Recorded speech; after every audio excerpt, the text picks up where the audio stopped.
Assalamualaikum warahmatullahi wabarakatuh. Di sini saya sebagai manajer sudah mendapatkan 3 studi kasus dari sebuah perusahaan. Mungkin saya akan membahas 3 studi kasus ini. Jadi mohon maaf apabila ada kesalahan kata ya. Semoga ini bisa membantu dari jawaban 3 studi kasus ini ya. Studi kasus yang pertama, fenomena quiet quitting atau kerja seperlunya dan hambatan komunikasi di perusahaan startup Indonesia. Belakangan ini, banyak perusahaan rintisan startup di Indonesia melakukan efisiensi besar-besaran atau layoff.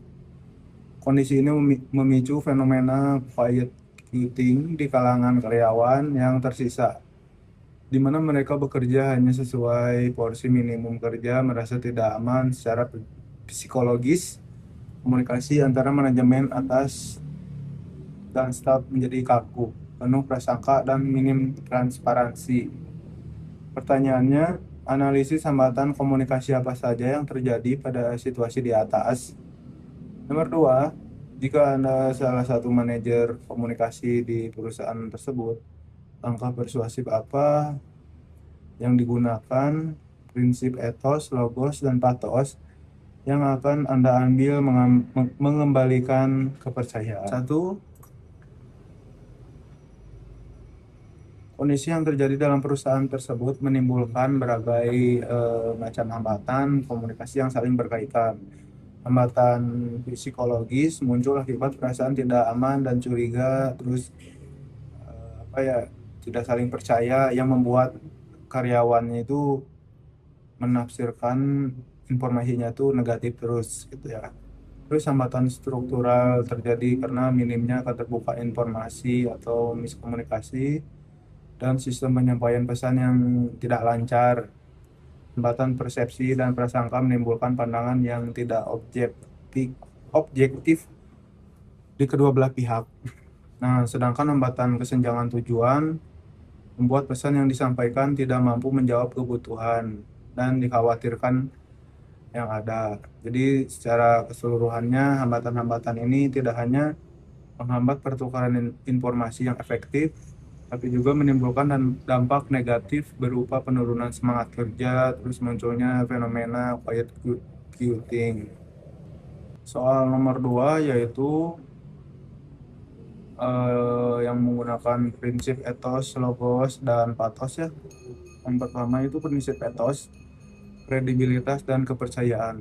Jadi prinsip ini berfokus pada pembentukan citra yang dipercaya dan dihormati agar pesan yang disampaikan diterima dengan baik. Terus menyusun dan menyampaikan informasi secara jujur dan konsisten, baik mengenai tantangan yang dihadapi oleh perusahaan maupun langkah-langkah yang akan diambil untuk pemilihan. Tidak ada informasi yang disembunyikan dengan tanpa alasan yang jelas dan sah. Terus yang kedua itu ada prinsip logos, akal pikiran dan logika. Prinsip ini menekankan pada penyampaian argumen yang berdasarkan pada data, fakta, dan pertimbangan yang masuk akal agar karyawan memahami alasan dibalik setiap keputusan yang dibuat. Terus menjelaskan secara rinci latar belakang, pertimbangan, dan dampak dari kebijakan finansial yang dilakukan, disertai dengan kata keuangan dan kondisi pasar yang menjadi dasar pengambilan keputusan. Yang ketiga itu ada di prinsip pathos, perasaan dan empati ya. Prinsip ini ditunjukkan untuk membangun hubungan emosional yang baik dengan menyentuh sisi perasaan, terus kekhawatiran dan harapan yang dimiliki karyawan. Untuk menyampaikan rasa empati yang tulus atas perasaan tidak nyaman, cemas, dan kecewa yang dirasakan karyawan akibat perubahan yang terjadi. Mengakui bahwa kondisi tersebut menimbulkan tekanan dan kesulitan bagi mereka. Menyampaikan apresiasi yang tinggi dan kesetiaan, ketabahan, terus kontribusi yang tetap diberikan karyawan meskipun dalam kondisi yang sulit, sehingga mereka merasa dihargai dan diakui keberadaannya ya. Berikutnya studi kasus nomor 2. Studi kasus nomor 2 yaitu konflik antar generasi dalam transformasi digital perbankan. Sebuah bank BUMN besar di Indonesia sedang melakukan transformasi digital total. Hal ini menyebabkan konflik antara generasi senior yang terbiasa dengan komunikasi formal tertulis, surat atau memo, dan generasi Gen Z yang menginginkan komunikasi cepat melalui aplikasi pesan instan WhatsApp. Generasi senior menganggap Gen Z tidak sopan, sementara Gen Z menganggap senior lamban atau birokratis. Pertanyaannya, identifikasi sumber konflik dalam kasus ini jika dilihat dari sisi manusia dan perilakunya, serta saluran atau media communication. Nomor 2, gunakan konsep Johar Window untuk menjelaskan bagaimana kedua kelompok ini bisa saling memahami agar area buta mereka berkurang. Pertanyaan nomor 3, rekomendasikan strategi manajemen konflik yang tepat. Apakah kolaborasi, kompromi, atau kompetisi? Beserta alasannya. Baik, yang pertama itu identifikasi sumber konflik dalam kasus ini ya.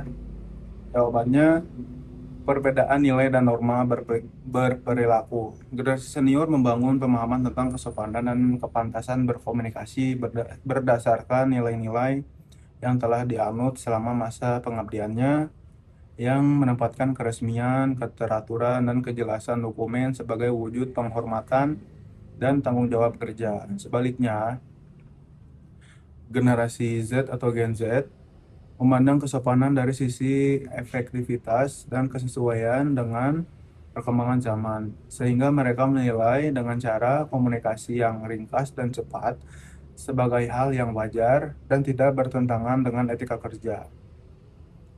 Terus yang kedua itu perbedaan kebiasaan dan kemampuan beradaptasi. Generasi senior telah terbiasa dengan pola kerja dan komunikasi yang konvensional, sehingga perubahan mendasar yang terjadi akibat transformasi digital menimbulkan ketidaknyamanan dan kesulitan dalam menyesuaikan diri. Terus yang ketiga itu perbedaan tujuan yang ingin dicapai melalui komunikasi. Bagi generasi senior, komunikasi kerja bertujuan untuk menciptakan catatan yang sah, terstruktur, dan dapat dipertanggungjawabkan dalam jangka panjang.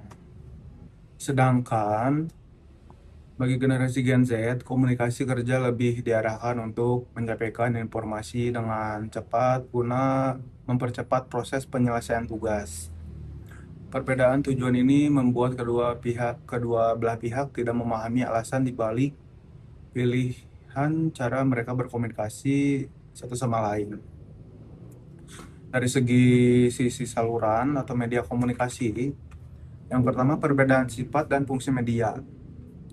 Media komunikasi yang digunakan generasi senior seperti surat atau memo tertulis memiliki sifat yang resmi, terstruktur, dan terdokumentasi dengan baik, dan membutuhkan proses penyusunan serta penyampaian yang bertahap. Sementara itu, bagian generasi Gen Z, yaitu aplikasi pesan instan bersifat tidak terlalu resmi, ringkas, mudah digunakan, dan memungkinkan penyampaian informasi serta tanggapan yang berlangsung secara cepat. Yang kedua itu ketidaksesuaian persepsi terhadap keandalan media. Untuk generasi seniornya menilai media tertulis sebagaimana saran yang paling andal karena memiliki kejelasan isi dan dapat dijadikan buat bukti resmi ya. Jadi generasi senior ini menganggapnya penggunaan aplikasi pesan instan itu kurang kredibel, terus kurang sesuai untuk keperluan kerja juga yang sifatnya penting atau resmi. Nah, kalau untuk generasi Gen Z menilai media konvensional sebagai sarana yang kaku, memakan waktu dan tidak efisien, sehingga mereka menganggap media tersebut tidak mampu mendukung kecepatan kerja yang dibutuhkan dalam proses transformasi. Yang ketiga itu belum adanya kesepakatan bersama mengenai penggunaan media. Belum ditetapkannya pedoman atau kesepakatan yang jelas tentang kapan dan media yang sebaiknya digunakan untuk berbagai keperluan komunikasi kerja, membuat masing-masing kelompok secara berpihak menggunakan media yang dianggap paling nyaman dan sesuai dengan kebiasaan. Soal nomor 2 itu gunakan konsep Johar Window untuk menjelaskan bagaimana kedua kelompok ini bisa saling memahami agar area buta mereka berkurang. Baik, jawabannya itu yang pertama, proses pengungkapan diri ya. Setiap kelompok perlu secara terbuka menyampaikan alasan, terus pertimbangannya, dan nilai-nilai yang mendasar pilihan, cara mereka dan media berkomunikasi yang mereka gunakan, sehingga hal-hal yang sebelumnya hanya diketahui oleh diri sendiri, jadi dapat diketahui oleh pihak lain. Terus yang kedua itu ada proses penerimaan dan pemberian umpan balik. Nah, jadi kedua belah pihak teh perlu saling memberikan tanggapan gitu ya, penjelasan dan klarifikasi atas persepsi yang telah terbentuk, serta bersedia mendengarkan dan memahami sudut pandang satu sama lain. Jadi kesimpulannya teh area buta yang luas menjadi akar munculnya persepsi negatif antara kedua belah pihak kelompok atau generasi ini ya, generasi senior atau Gen Z, karena masing-masing pihak kan nggak tahu apa alasannya, terus dipertimbangkan yang mendasari perilakunya teh apa, terus yang komunikasi yang dilakukan sama Gen Z apa, terus generasi senior apa gitu kan. Nah, melalui penerapan dari konsep jendela Johar Window, yaitu dengan cara saling mengungkapkan alasan di balik kebiasaan yang dilakukan dan saling memberikan serta menerima umpan balik yang konstruktif. Yang kedua, kelompok dapat memperoleh pemahaman yang utuh satu sama lain. Akibatnya persepsi yang keliru dapat diluruskan. Area buta akan berkurang dan terciptanya kesepahaman yang menjadi dasar bagi terjalinnya komunikasi yang harmonis dan efektif dalam lingkungan kerja. Studi kasus yang ketiga, etika persuasi dalam fenomena Key Opinion Leader atau KOL di sosial media ya. Banyak influencer atau KOL di Indonesia yang mempromosikan produk investasi bodong atau aplikasi judul dengan teknik persuasi yang sangat kuat atau menunjukkan kekayaan atau social proof. Seringkali mereka menggunakan manipulasi emosi atau patos tanpa didukung data yang benar atau logos. Pertanyaannya, bedakan antara persuasi dan manipulasi berdasarkan kasus di atas, di mana letak pelanggaran etika komunikasinya. Yang kedua, jika Anda diminta membuat kampanye tandingan untuk mengedukasi masyarakat agar tidak terjebak, bagaimana Anda menyusun pesan menggunakan 3 prinsip Cialdini yang paling relevan?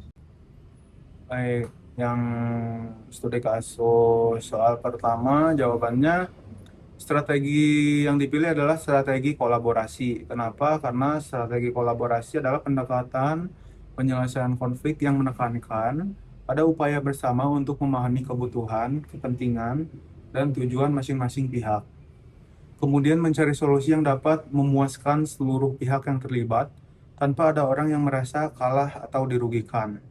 Jadi strategi kolaborasi ini menjadi pilihan yang paling tepat karena mampu menyelesaikan konflik secara tuntas dan mempertimbangkan kepentingan dan kelebihan kedua kelompok generasi ya, serta menghasilkan solusi yang berkelanjutan. Jadi pendekatan ini tidak hanya mengatasi perbedaan cara berkomunikasi yang ada, tetapi juga memperkuat kerjasama tim yang sangat diperlukan untuk keberhasilan transformasi digital dan kemajuan perusahaan secara keseluruhan. Nah, untuk studi kasus yang nomor 3, soal nomor 2-nya menggunakan tiga prinsip Cialdini. Prinsip 3 Cialdini, yang pertama itu prinsip bukti sosial. Prinsip ini menyatakan bahwa seseorang cenderung meniru perilaku atau mengikuti pendapat orang lain, terutama ketika mereka berada di situasi yang tidak pasti atau membutuhkan panduan dalam mengambil keputusan.